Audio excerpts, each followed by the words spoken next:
Unlock the power of your mind. This is Provocative Enlightenment with Eldon Taylor.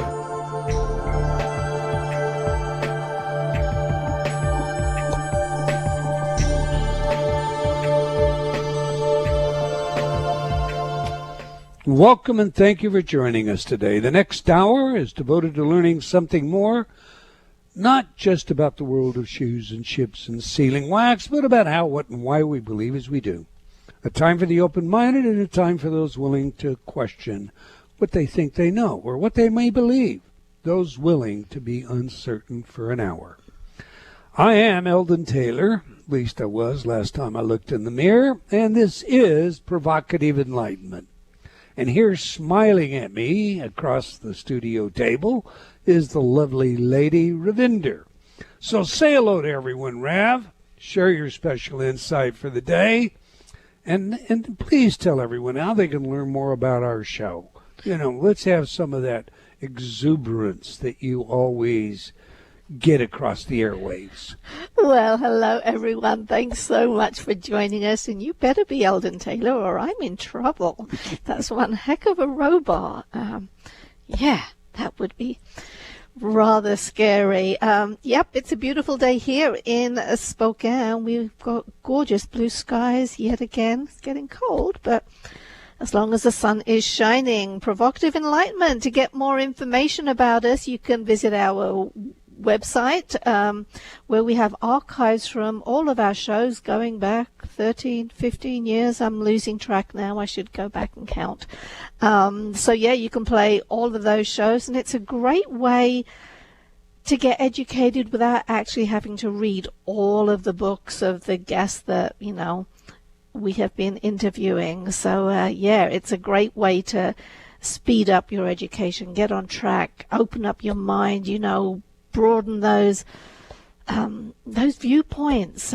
We can all do with learning more. So yeah, you can go to our website, and we also have a Facebook page. So simply search for Provocative Enlightenment Radio, and you'll find us there. And if there's any information that is given over, provided by our guest on the air, you know, any special URLs or any other, you know, pertinent information like that, I will make sure to post it right there. So that is the Facebook page for Provocative Enlightenment Radio. All right, in this week's Spotlight, I want to discuss the notion of success. What exactly is success to you? Webster defines success this way, quote, the accomplishment of an aim or a purpose, close quote.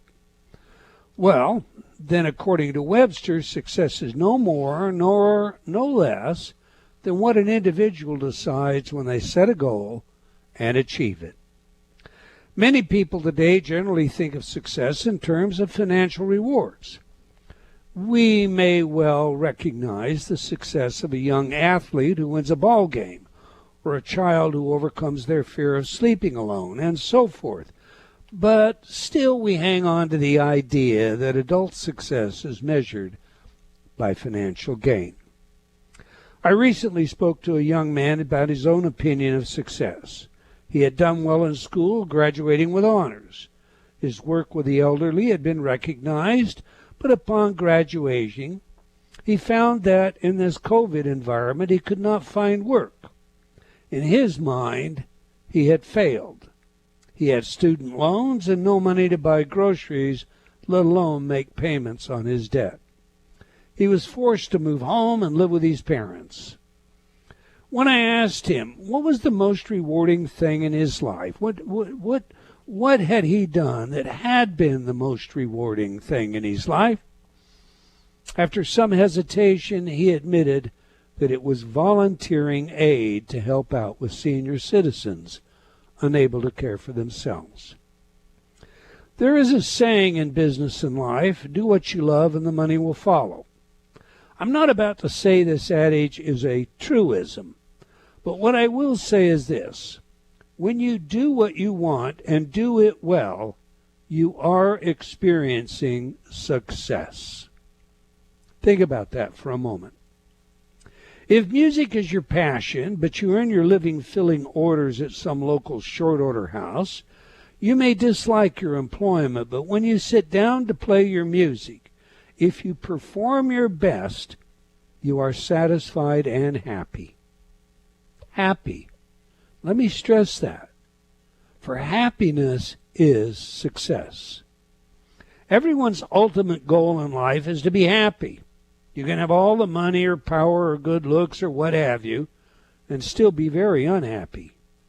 It stands to reason that if we all seek happiness, then we find success in being happy.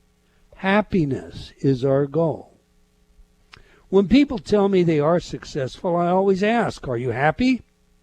In my mind, if your primary goal is happiness, seek it first. Now that doesn't mean goof off and play away your time, for that will not produce long-term happiness. No, if the guitar is your passion, you will need hours and hours of work and practice before you could ever claim to have done your best. If you desire to have a family and live in a nice neighborhood and put your children through college, then you will have to sacrifice some in order to reach your goal. That said, as long as we are focused on what we seek most in order to be happy, we will find happiness. My point, if you seek success, seek happiness first. As Albert Schweitzer put it, quote, success is not the key to happiness. Happiness is the key to success. If you love what you are doing, you will be successful. Close quote.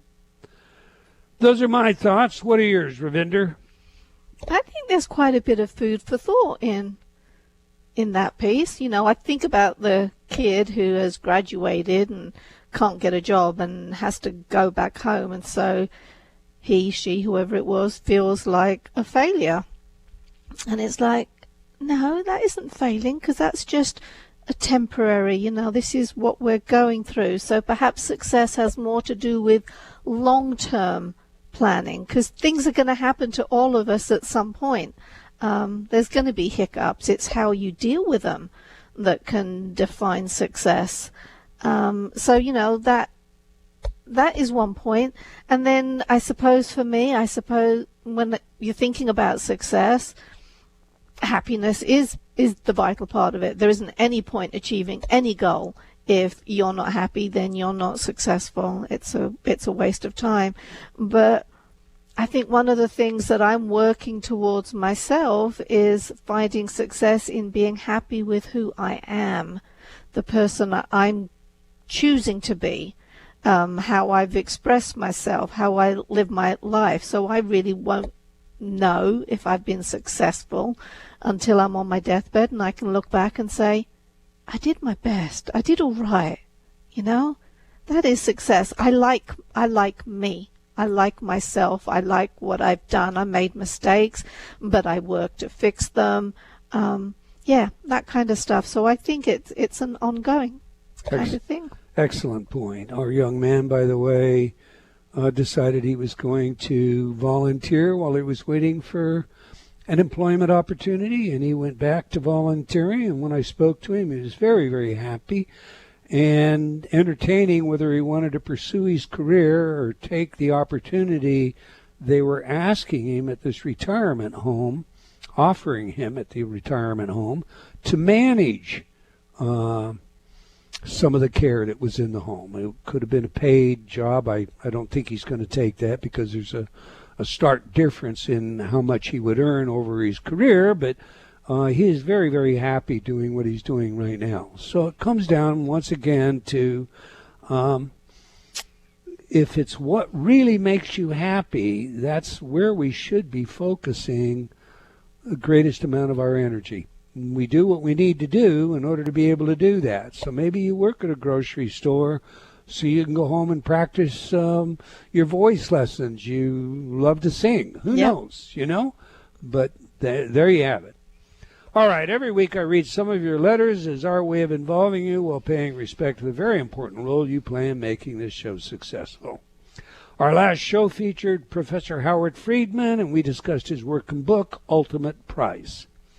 It's an important read. If you haven't read it, please do so. The idea of valuating people in dollars and cents is most important. Elizabeth wrote, I hate to think about how life is valued, and the idea that there is no inherent value disgusts me. Great show. Thanks for the information. Disgusts me as well, Elizabeth. Josephine wrote, loved your show with Professor Friedman. I bought his book, and you're right. It is a disturbing read, but an important one. I had no idea life was so cheap in some cases. Elaine wrote, very thought-provoking show. I'd love to hear more about health insurance, specifically because in this, both hospitals and insurance entities decide together how much they'll make the patient pay or what services they'll provide. Moving on, Aaron wrote, please accept my heartfelt thanks for bringing us the great hour to remind us we are more than we've been told. Well, it's our pleasure. We enjoy this, do we not, Rev? We do indeed. I mean, I always imagine the opportunity for that round table where you brought in all these, brightest people. I mean, as a child, I remember thinking how wonderful it would be to have a Plato and an Aristotle, or maybe a Bohr or an Einstein, and just be able to ask them all the questions you wanted. And basically, that's what our radio show does. We choose who to bring to the show based on the contribution they can give all of us. And we try to pick the brightest among them. All right. Jasmine wrote, thank you very much for your InnerTalk products. They have changed and continue to improve my life. And Elle wrote, I've been using self-sabotage InnerTalk CDs. It's making a positive difference. I am grateful to you for all your hard work. I am obviously interested in all things, in quotation marks, all things brain now. I love it. All right, that's all the time we're going to take for letters today, but please keep your comments coming. We do sincerely appreciate your feedback. You can opine by sending me an email to Eldon, that's ELDON at eldontaylor.com, or by joining me on Facebook at Dr. Eldon Taylor. Now to today's show, Practicing Positive Leadership with Professor Kim Cameron. So let me tell you a little about today's guest. Kim Cameron is the William Russell Kelly Professor of Management and Organizations in the Ross School of Business and Professor of Higher Education in the School of Education at the University of Michigan. He is a co-founder of the discipline of positive organizational scholarship, the scientific study of what produces extraordinary performance in organizations and their employees. His research on organizational virtuousness and the development of cultures of abundance has been published in more than 140 academic articles and 15 scholarly books. He received his BS and MS degrees from Brigham Young University and MA and PhDs from Yale University. All right, on that, let's get him in here. Welcome to Provocative Enlightenment, Professor Kim Cameron. Thank you, Eldon. It's a delight to be with you. It's a delight to hear your introduction as well to the day. Well, it's our pleasure. I loved your book. I really loved your book, and I want to get into that in some greater detail. But, what I ended up doing was we do a little bit of background work, and then I discovered that you're the author of a lot of things. And so I'm going to talk to you about several of your books and a much broader part of your work today. But Fantastic. What we like to do on this show, Professor, is learn three things. What is the message? Who is the messenger? And then, of course, how do we use that? To that end, sir, what are you passionate about today and why? So I'm passionate about the things I've written, for sure. I've just finished another book that's building on what you've read. And what specifically I'm passionate about is this idea of positive activities, positive leadership, positive families, positive organizations, and what it takes to become positive. So what I really mean by that is think of a continuum anchored on each side by, on one end, focus on negative, on the other hand, focused on positive, extraordinarily positive. I sometimes refer to that as a deviance continuum. Negative deviance means problems, difficulties, the opposite side of happy that you just mentioned. The positive end of that continuum is extraordinarily flourishing. Well, as it turns out, almost all organizations, almost all school classes are focused on attempting to avoid or overcome problems, obstacles, difficulties. I mean, think of physical health. 90% of all medical research focuses on trying to get people from being ill to being healthy, or in other words, in the middle of the continuum, an absent of problems, but also an absent of extraordinary, spectacular flourishing. So positively deviant physical health would be Olympic fitness levels, the ability to do 400 push-ups, or 5% body fat for men. There's a little research on that, but for the most part, 90% of all medical research focuses on how to get us away from the negative disease problem end of the continuum to a normal, healthy, absent illness state. Psychologically, it's very similar. 95% of all psychological research focuses on depression, anxiety, schizophrenia, PSTD, suicidal thoughts, and so on. As soon as we're absent those, that is, normal health is fine. Psychologically, I'm doing fine. Well-being is all right. I'm happy enough. That essentially is where psychology stops. Well, on the other end of the continuum, there's extraordinary, spectacular performance. Physiologically, I've mentioned. Psychologically, we refer to that sometimes as a state of flow, where you lose track of time, you lose track of physiological needs. If you put electrodes on your brain, you're using more of your brain capacity than normal. We've all had that experience. Well, how do you get an entire organization into a state of flow, or a team, or just a family, or an individual into a state of flow? Or, in other words, spectacular, extraordinary performance. Organizationally, same thing. Most of the focus, most of the management challenges that people pay most of their attention to are getting organizations to be profitable, avoid ethical challenges, satisfy customers. That is, go from we're not doing so well, we're losing market share, gee whiz, we're laying people off, the COVID has really created a crisis. Financially, things are really tough. Most of the attention of leaders and managers focuses on how do you get out of that situation, and now we're just fine. Now we're doing fine. That's the middle of the continuum. The right-hand side is spectacular, extraordinary performance. I refer to the right-hand side as a virtuous state. Now, in the original Latin and Greek, the word virtuous means the best of the human condition, the highest aspirations human beings have for themselves is a virtuous state. So if the world was virtuous, there would be no poverty, no war, everybody would be well educated. It's the best of the human condition, the best we can imagine. All right, now that's a long answer, Eldon, to say I'm interested, what really gets me out of bed every morning is trying to figure out how to go from we're doing fine, thank you very much, to spectacular, extraordinary, or virtuous actions, virtuous activities, virtuous results. That is the gap between fine and extraordinary or spectacular. That's what I'm referring to as positively deviant performance or a positively deviant state. I think we'd all love to experience that positive deviance. And I think that's a wonderful goal. I can't imagine something that could give you, greater sense of frustration and at the same time a greater sense of achievement or a burning fire to just find a new step in doing it. You heard today's Spotlight, Professor. What have I got wrong? And moreover, can you be a truly great leader and not love what you do? I really agree with you, Eldon, that great leaders and great people, successful people, happy people, are good at what they do.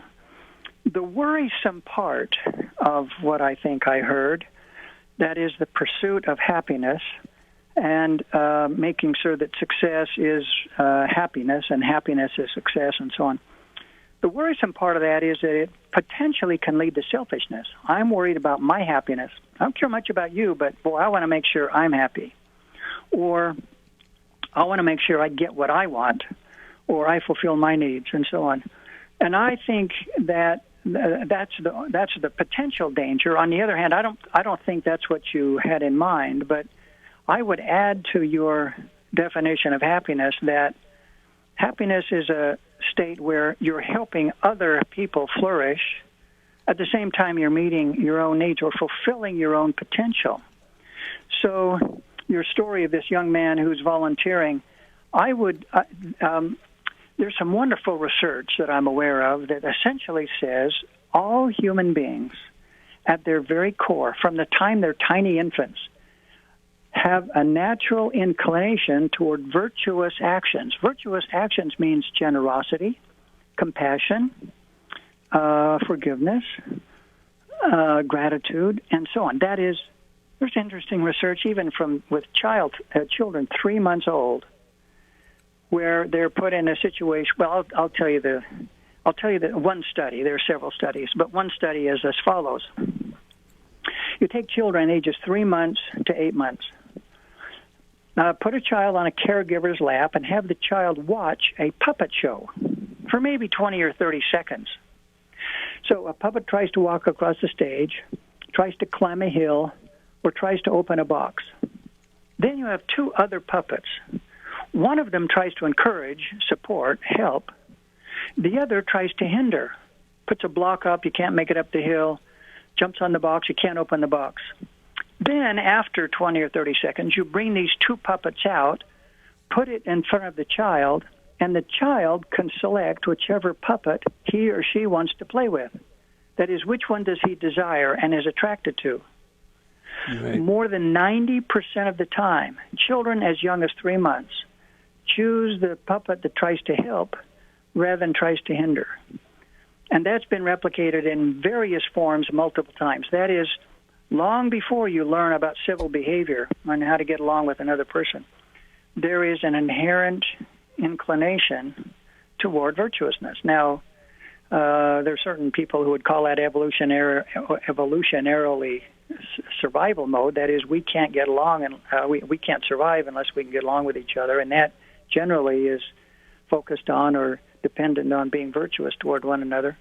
But the notion of happiness would be fulfilling or having an opportunity to display those basic human attributes, which I refer to as virtuous attributes. That is, I mean, we're kind to each other. We're generous to each other. It's called generalized reciprocity. In other words, contributing to the welfare of somebody else without expecting a return. That, in fact, is basically at the core of human beings. We help each other out, and that's fulfilling. We've learned our way out of that, by the way. We get very selfish, and the economic systems and the social systems really drive that out of us, but that's at the core. I concur totally. You and I are new to each other, but I call that the warm, fuzzy feeling. That's that feeling you get that your life really makes a difference because you've gone to the aid of someone in need and in somehow, some way, been able to help that person. And for me, that's the definition of true self-esteem. You don't get esteem some other way. You get esteem out of service to others. All right, listen. That's just my opinion. Bingo. You and I are two of a kind. Well, good. I'll take that. But that's a compliment. Thank you very much. Well, for me, too. Before we dive into your new book, Practicing Positive Leadership, you're the co-author of the book, Making Impossible Possible. Now, this is a story of the Rocky Flats cleanup, the dangerous nuclear weapon plant. Jared Paulus testified before Congress in 1969 that Rocky Flats nearly became America's Chernobyl. And there are very few people that really know the story of what occurred there. It seems to me that you made this a case study on leadership. So I want to break this down, and I've got several questions about it. But before we go to break, in about 30 seconds, is it's safe there today?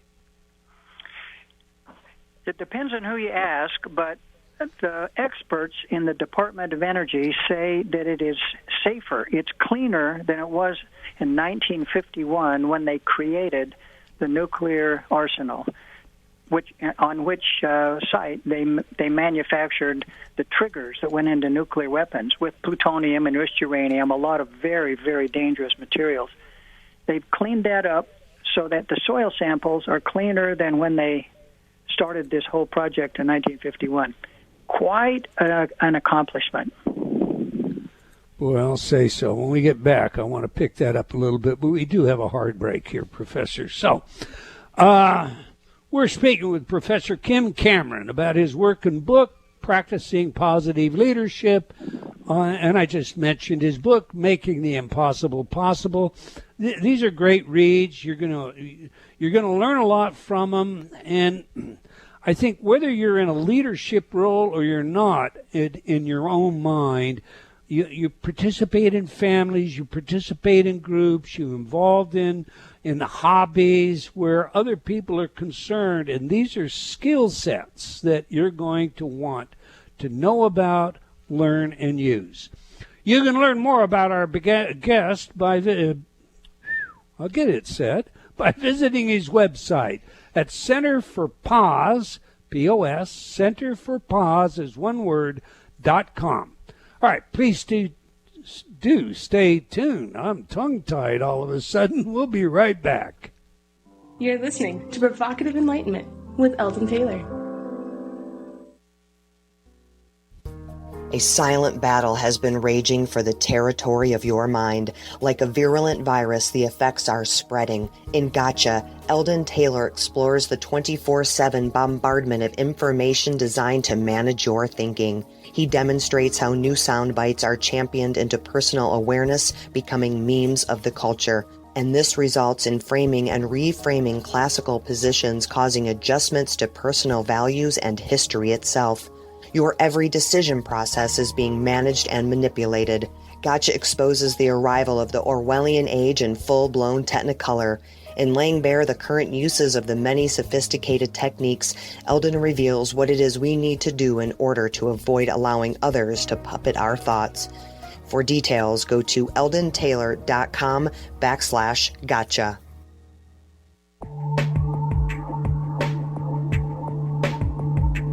Unlock the power of your mind. This is Provocative Enlightenment with Eldon Taylor.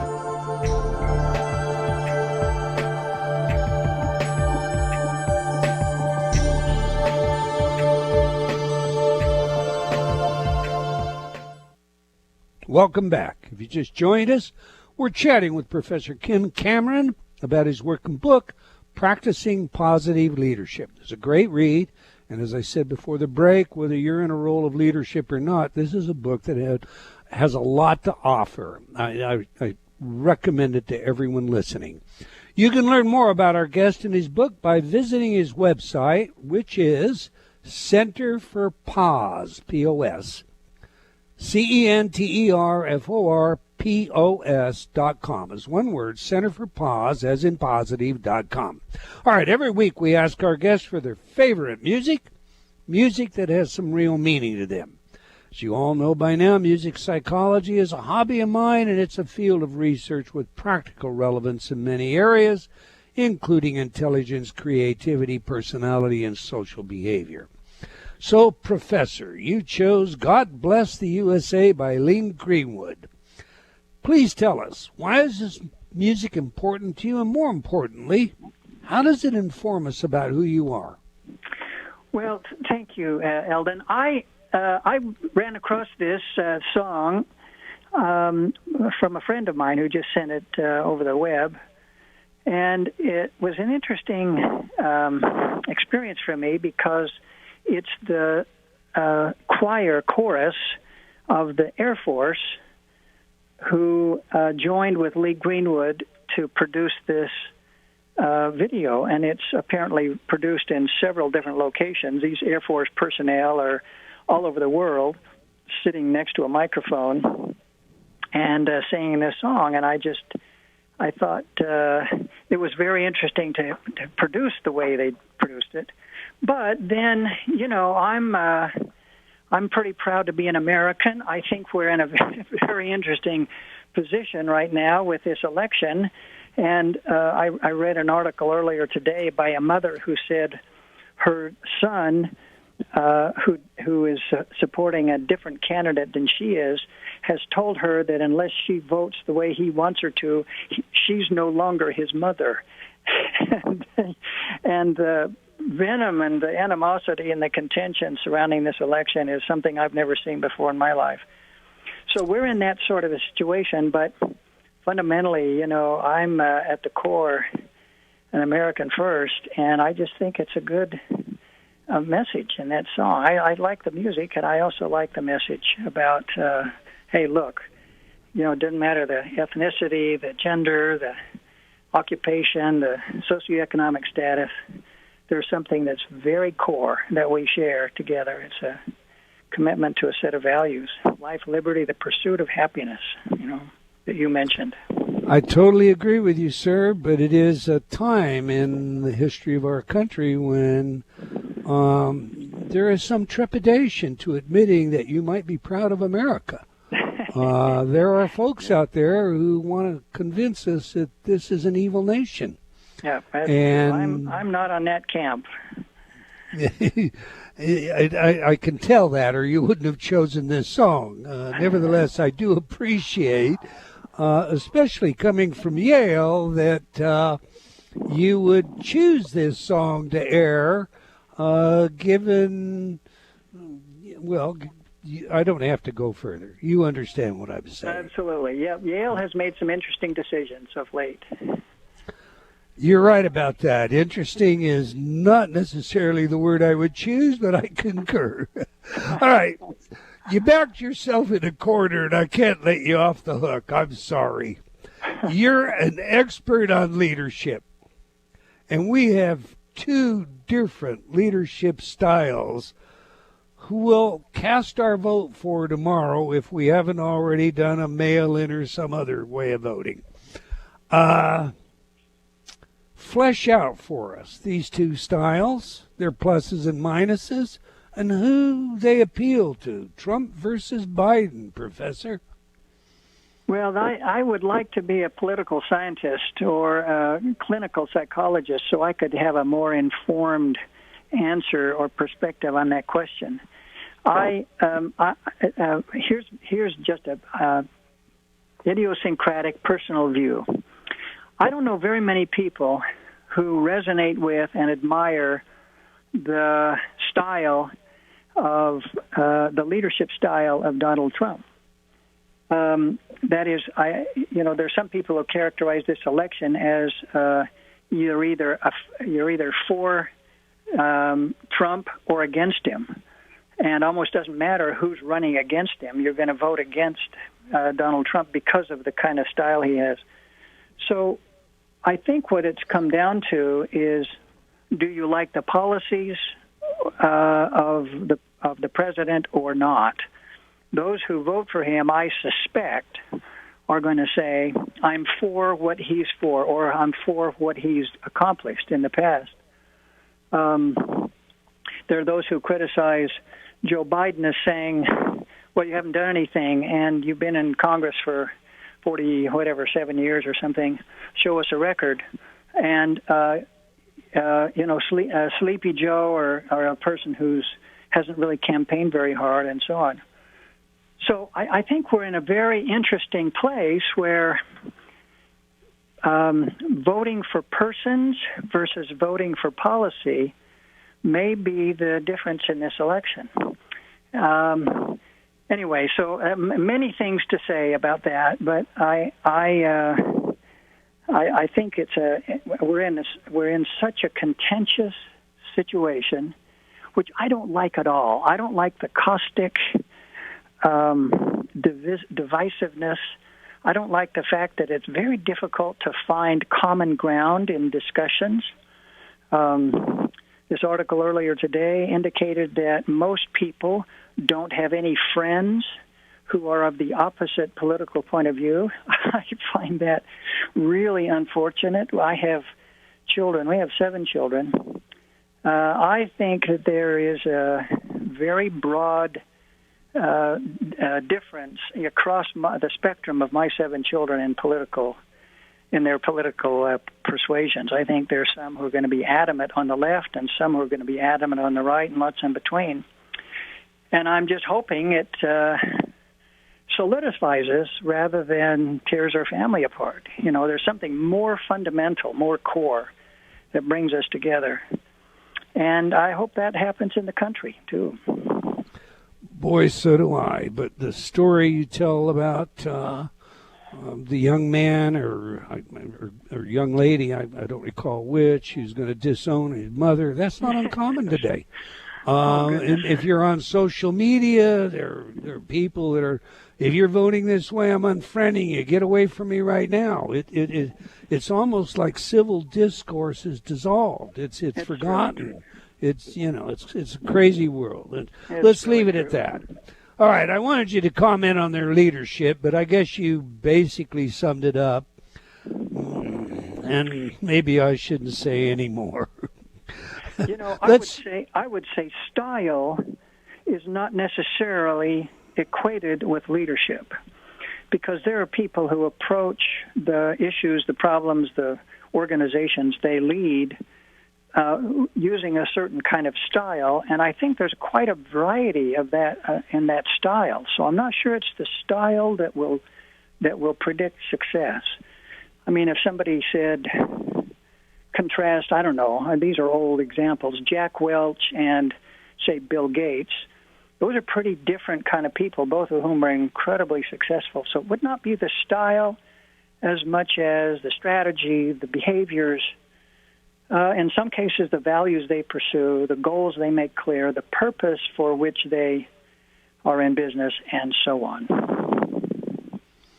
Don't know if that makes sense. No, it does perfectly. I think Jack Welch is held up by many as being one of the greatest because of what he did with GE, but then everybody knows who Bill Gates is, and whether you approve or you disapprove, he nevertheless has been a major contributing force in a number of areas, not just in computers, but in healthcare today. So, yes, two great examples. All right, quickly back to Rocky Flats. A lot of people died there. I mean, they got sick, they died, and allegedly due to this nuclear plant.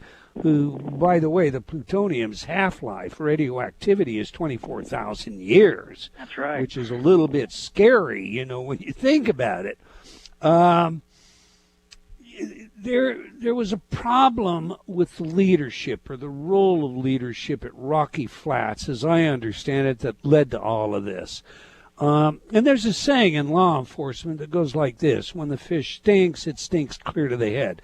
It seems to me that this is as true in organizations as it is anywhere else. So, Professor, what was the breakdown in leadership that led to the disaster, and how was it corrected? Well, it's a good question, and I wish there was an easy, quick answer, but I'll tell you as much as I know, or I'll tell you a little bit of what I know, Eldon. You know about this as well. Rocky Flats was the place 16 miles west of Denver, Colorado, about 20 miles east of Boulder, Colorado, where they produced the trigger that went in the nuclear weapons that we produced during the Cold War. The Soviet Union had about 70,000 nuclear weapons. We had about 25,000.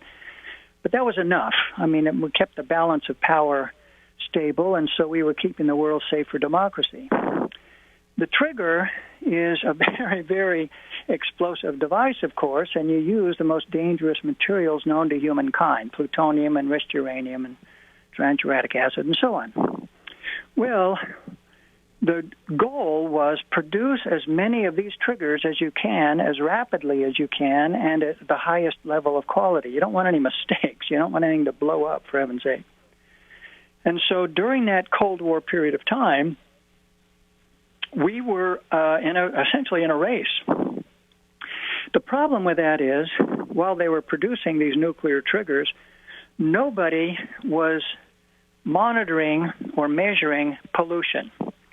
Nobody knew whether or not there were plutonium residues, that is dust, being emitted into the air. Nobody knew whether or not the groundwater was being polluted. Nobody knew whether or not soil samples between Rocky Flats and Denver had been polluted. Nobody knew if when the wind from the eastern slope of the Rockies comes across Rocky Flats into Denver, whether or not it was carrying carcinogenic materials. Because if you get a particle of plutonium in your lungs, you will, in fact, will get cancer. So the EPA, Environmental Protection Agency, began suing in the federal courts to try to get partial jurisdiction over this site. Now, the trouble is, this site is more secure than a maximum security prison. I mean, you do not want terrorists to get a hold of any of this material.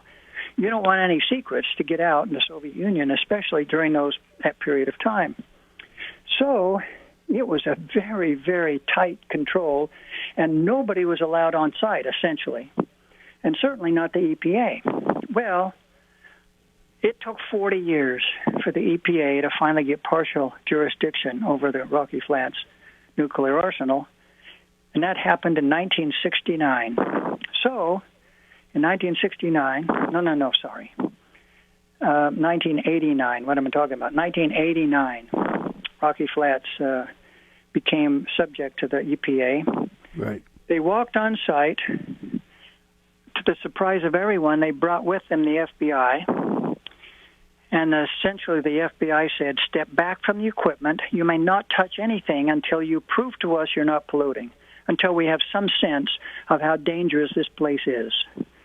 And as it turns out, it was really dangerous, the most dangerous place on the North American continent. In fact, there was a Nightline Ted Koppel special expose entitled The Most Dangerous Buildings in America. Well, what they discovered is nobody had been monitoring for 40 years. They had been burying barrels full of nitric acid and plutonium. That's how you keep plutonium stable. You put it in nitric acid. But over time, nitric acid eats through things, so you have to recycle it into the production process on an annual basis. Anyway, as soon as they stopped production, that's called a hot shutdown. That means you cannot touch anything. You just drop the plutonium where it is. You just leave the nitric acid where it is. That condition existed for 6 years. Nothing was done for 6 years. I mean, these people don't know how to take soil samples or air samples. They know how to make nuclear triggers. And so it costs $700 million a year, by the way, to keep the fans running, keep security guards out there. So for 6 years times $700 million, it was $4 billion, for heaven's sake, being spent for no reason. Nothing was happening. Well, finally, the U.S. government said, we can't afford this. So nobody in the history of the world has ever cleaned up a nuclear arsenal. Nobody knows what to do. What do you do with this plutonium? Tens of thousands of years half-life. So they brought a blue ribbon commission together, the experts in nuclear energy all around the world, brought them together, gave them a commission, which was, give us an estimate. How long is it going to take? What's it going to cost to clean up and close Rocky Flats? Because George Herbert Walker Bush in the early 90s said, all right, the Cold War's over. We're not going to produce nuclear weapons. So that means we're not going to restart Rocky Flats. We're going to close it up. The original estimate by that Blue Ribbon Commission was it's going to take 60 years, $36 billion. Now, I interviewed the Secretary of Energy in the federal government. He said that was a gross underestimate. We assumed, he said, it would take 200 years and several hundred billions of dollars. But he said you can't send out an RFP, a request for proposal, for 200 years, for heaven's sake. And you certainly can't ask Congress to give you a blank check. So he said we picked a lifetime, 70 years. $36 billion we thought was just the start. Well, the interesting thing about that book, Making the Impossible Possible, is the organization that got the contract, long story short, finished the job 60 years early. in 10 years. $30 billion under budget. Most interestingly to me, 13 times cleaner than required by federal standards. I mean, who do you know that's beat the federal standard by a factor of 13? Right. And so on. Anyway, that's what the Rocky Flats book is about. It's just a story of, well, how in the world did that happen? So it's a pretty inspiring story for me, especially, they've made it now into a wildlife refuge, by the way. It's the only one on the eastern slope of the Rockies where never will they ever build houses or apartment buildings or retail shops or anything in there. It's always going to be a place where you can hold Girl Scout camps and family picnics and whatnot. It's an incredible story, but it's also, it seems to me you use this very effectively to look at what does it take to be the exceptional leader? What were the lessons of leadership that were gained from it?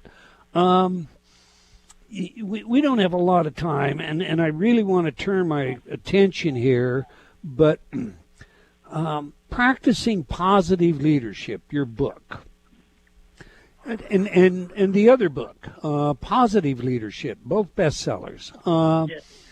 You learned a lot from the leadership role that you saw that took place, that was all around Rocky Flats, and that kind of formed a foundational or a step forward to your theories of leadership, Professor, or have I got that wrong? That's correct. The Rocky Flats example was certainly one of the things that led me and others towards saying there's something different about these kinds of leaders than we normally hear about. I mean, there are 190,000 books on leadership on Amazon.com. Can you believe it? No. I mean, we don't need one more. We certainly don't need mine.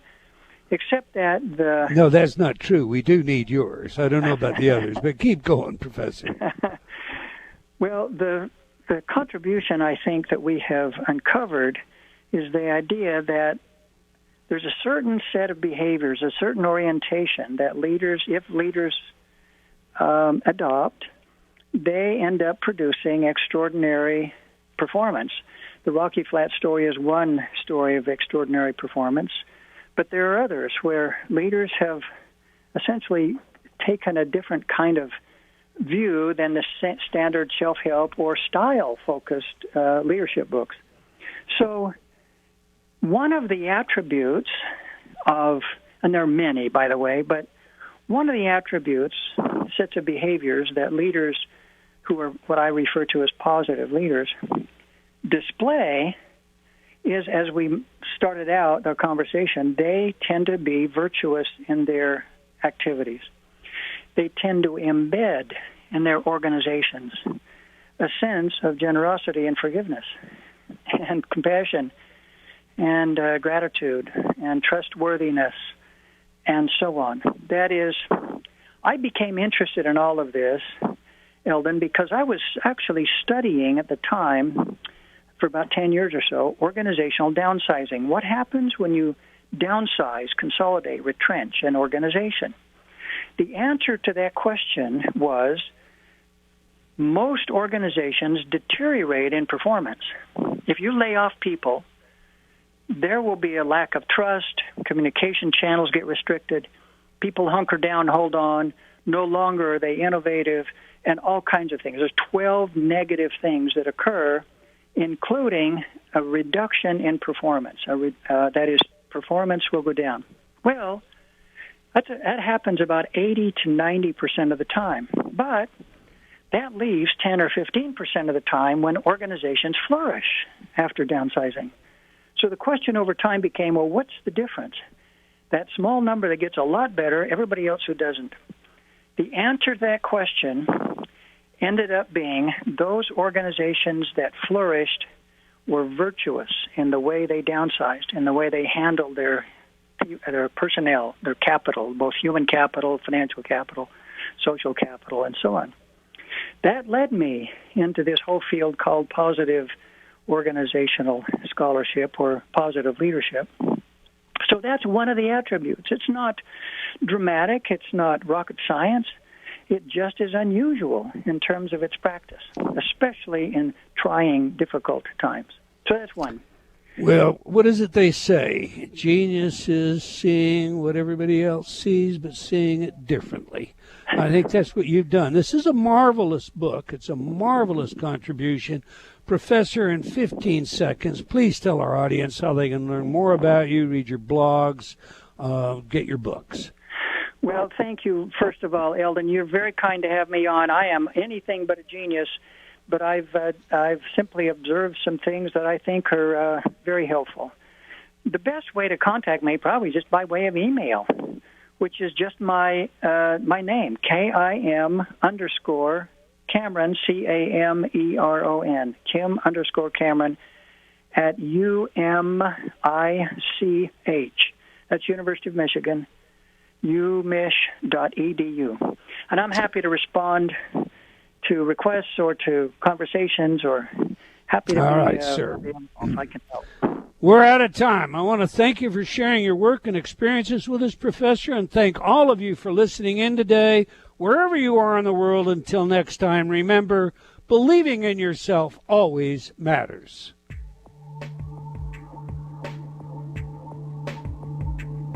Provocative Enlightenment has been brought to you by Progressive Awareness Research and other sponsors.